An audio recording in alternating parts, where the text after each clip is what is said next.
Welcome back to the channel, guys. Today, Kaylee and I are going to be going over 11 of our favorite things to do in Portugal. So Portugal is, in our opinion, one of the most underrated travel destinations in all of Europe. For a small country, it packs a whopping punch. There's castles, old cities, hidden waterfalls, natural hot springs, crazy beaches, caves. There's everything. Yeah.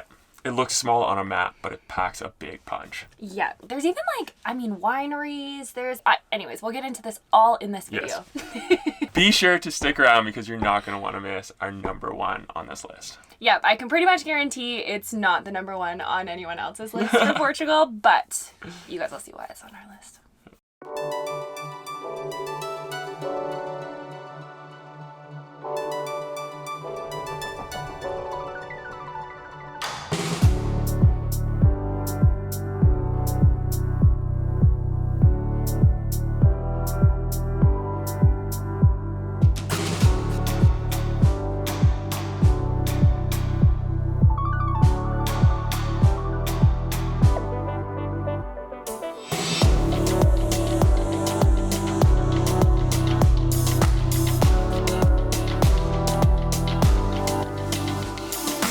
If you guys are new to the channel, my name's David. I'm Kaylee. Our channel is all about adventure travel and van life, so if you're into those two things, be sure to smash that subscribe button and be notified by hitting that bell when we come out with new videos. Number 11 on our list is the seaside town of Nazaré. So this is actually super famous for its crazy waves. So they get the tallest waves in the world. They have surf competitions here annually in January. Yeah.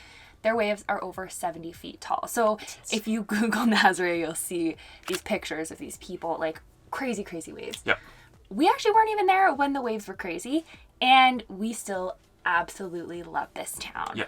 I couldn't imagine coming here when there's a huge surfing tournament. It would be insane because it's really just a quaint little seaside village, really. Yeah. It's all year long, would recommend because it offers some great food, great views, and it's pretty peaceful. Yeah, it's very charming. There's little colorful boats all along the beach. There's a few great beaches. Yeah. Some markets. Yeah, we had some really good food in Nazaré. Yeah. You probably want to rent a vehicle to go here. This was part of our Portugal road trip. I think you might be able to take public transit, but we would probably recommend just driving there and spending a few days. Yeah. Number 10 on the list is Costa Nova, and we actually went here after going to Aveiro, which is like the Venice of Portugal. Thoroughly disappointing. We were very disappointed. Wouldn't recommend it. There's a lot better places to go in Portugal. Anyways, back to Costa Nova. This place is right along the ocean. It's very calm, very peaceful. There is a beautiful wooden boardwalk that runs all the way along the ocean. Me and Kaylee went for a run along there one morning and it was so nice. This place is really well known for the colorful houses along the beach that you've probably seen photos of. And they're also pretty neat. Yeah, it's such a peaceful, picturesque place to go. Like if you're just looking for a laid-back beach day, there was almost nobody on the white sand beach. And in Aveiro, it was the biggest tourist trap I've ever seen. It was jam-packed with people. So if you're in that area, skip Aveiro and go to Costa Nova. Number 9 on the list is to visit Lisbon. So this is the vibrant capital city of Portugal. It has got so much good food, historical sites, viewpoints. It is a super great place to visit. Go to the Timeout Market and get a donut. Yeah, the Timeout Market is amazing. LX Factory, we actually just made a Visio. We made a Visio. We made a video highlighting our favorite places in Lisbon or Lisboa, so be sure to check that out. Yeah, but it is a place that you definitely don't want to miss. You will probably, if you're flying internationally, fly in and out of Lisbon, so it's a great place to spend a few days. We have also put a lot of effort into developing a specific travel guide for Portugal. Yep, it includes everything that we loved about Portugal, including stops on the Azores, Madeira, mainland Portugal.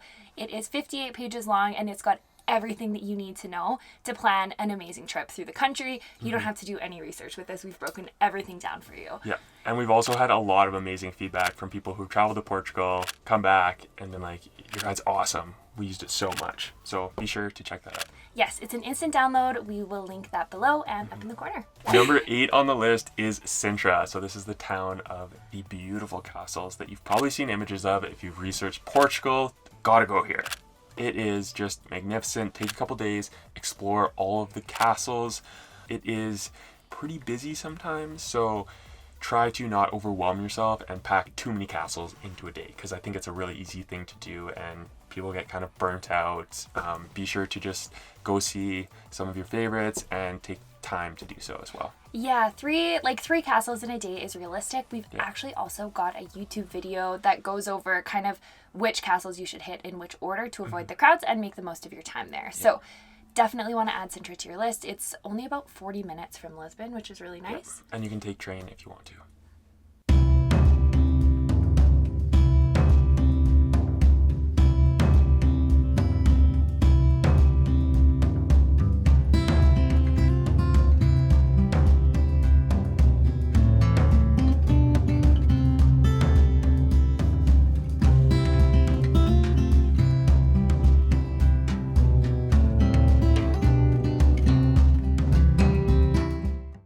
Number 7 on the list is Praia da Ursa. This has been called the most beautiful beach on the planet, I believe, by Lonely Planet. So it is certainly worth a stop. We actually went here for sunset after our day in Sintra, and that worked out pretty perfect. So if you're renting a car and you're in the area, that's a great place to, or a great way to go about it. You do need to rent a vehicle to go to this beach. But you will not be disappointed. Some things you need to know. Bring proper footwear. Yes, don't wear flip-flops. It's a hike down. It's nothing crazy, but it is like steep, so you want to bring runners. The other thing is, if you walk down, the main part of the beach is quite crowded. We actually, when you're looking at the water, if you go left, you can go kind of around, probably depending on the tide, but you can go around the corner, and we found like a beautiful, secluded place all to ourselves to watch the sunset. So bring a bottle of wine and enjoy. We were there kind of in the off season as well. So in the summertime, it might be a little more crowded, so there might be a few more people, but it is tucked away off the beaten path. Number 6 on the list is Porto. Porto is a very vibrant city in Portugal. It's very historical as well. I think it was our favorite city in Portugal. Yeah, so a lot of people don't make the trip up north. It is a little bit of a trek to get to Porto, but just a little bit of insight. I think we loved Lisbon, but if we could only go back to one of the 2 cities in Portugal, we would choose Porto every single time.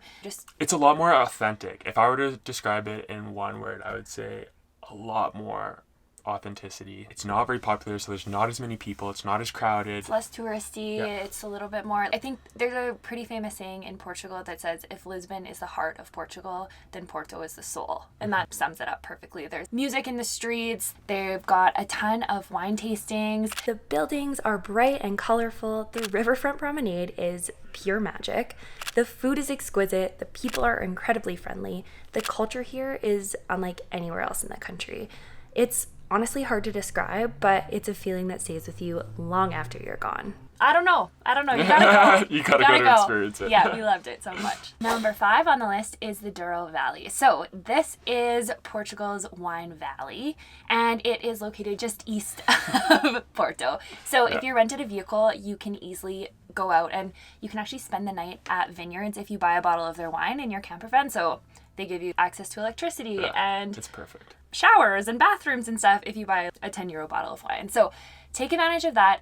If you are not renting a vehicle or you don't have a camper van in Porto, no problem. You can take tons of day tours out to do wine tastings. Beautiful hills, a river running right through it. It's a very picturesque place to go. And make sure to try the port. That's what Portugal is famous for. Number 4 on the list is the Benagil Cave. This place is incredible. One of the coolest places we've ever been, for sure. We have a YouTube video specifically about how to get here, and there are some tricks to it. So check out that video if Benagil Cave is on your list, and it really should be. Yeah, you've probably seen pictures of this. This is one of the most famous places in the country, for sure. Maybe one of the most famous places in Europe. We were able to get it to ourselves for 2 hours, which is pretty much unheard of. Just having trouble soaking it all up. So pretty. Like, I can't believe that we are here all by ourselves for so long. We share all the details about that in our YouTube video. Yeah, and it's in our guide.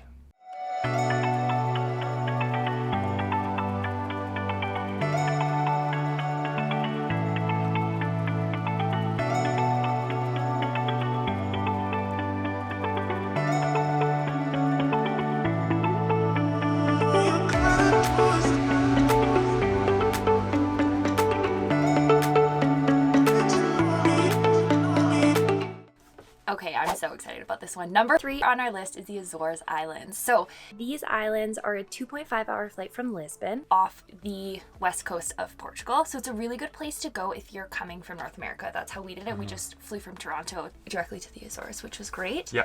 The landscape is completely different from mainland Portugal. It's like another planet. Yeah, it's the best way to describe it is like a mix between Hawaii and Ireland. Many people visit Portugal without even thinking about these islands, which in our opinion is a huge mistake. There are several islands here to explore. We visited the largest island, São Miguel, and it was the perfect combination of easy to travel and off the beaten path. The entire island is landscaped and well maintained. There are insane views around every corner, and it is rich in culture and history. Home to awe-inspiring viewpoints, incredible waterfalls, volcanic crater lakes, black sand beaches, Europe's only tea plantation, and a ton of natural hot springs, including some that are right in the ocean. The Azores is unlike anywhere we have ever been. Really, really unique. We've got a whole video on it, and we've also got a ton of information on it in our guide. Yeah. All right, number 2 is the Algarve. So this southern part of the Portugal coastline is covered with the most beautiful beaches. Yeah, it's amazing. It's amazing. This is another place where you've probably seen a lot of photos of staircases going right down to the ocean along that yellow-orange drop-off cliff-style coastline. So there are so many beaches to go to that there's no way you can explore them all. Some of them are very tucked away and hidden. So if you want like a private beach to yourself, this is the place to go. And it's a perfect place for people to go and unwind, which is what we did after our trip all through Portugal. We finished off in the Algarve, and it was a great place to relax and unwind after taking in so many different sights. You want to spend, like, I think we spent 6 or 7 days there, and we could have spent way longer. So just depending how much time you have, budget a good chunk of your time in Portugal in the Algarve, because you are going to want it. The towns are amazing. Yeah. Everything. The sunsets are incredible too. We caught some of the best sunsets. Yeah, you can surf, you can hike, like there's so many things.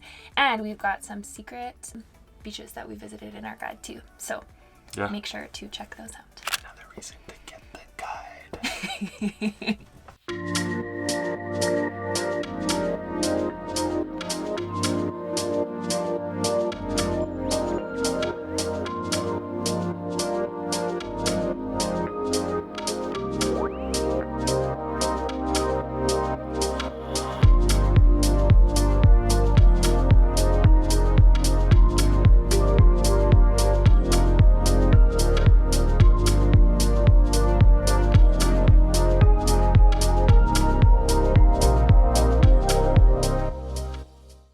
Number 1 on the biggest list. Oh my gosh, you guys. Okay, when people tell us that they've gone to Portugal but they haven't gone to Madeira, I can't fathom it. Madeira is one of our favorite places on the planet. Yeah.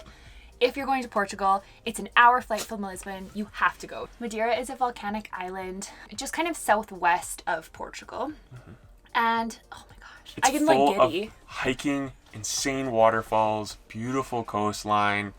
It has just, the landscape is out of this world. It's just a perfect place to go. Lots of people don't even know about it when it's like, oh, you went to Portugal. And it's like, yeah, we went to this small island called Madeira. And they're like, where is that? It's just incredible. You have to go there. You have to go there. Yeah, there's black sand beaches.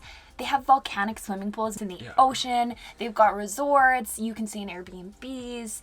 The roads are really well maintained. So rent a vehicle, drive around and explore. Some of the best hikes we've ever done. There's no tolls on the highway too. Little side note. Yeah, the hiking. Oh my God, the hiking. One of the best places I've ever hiked in the world. And that's saying something because we've been to places like Nepal, Hawaii. We live in the Rockies. Like, trust us, guys. Do not miss this one. Go to Madeira. It is so worth it.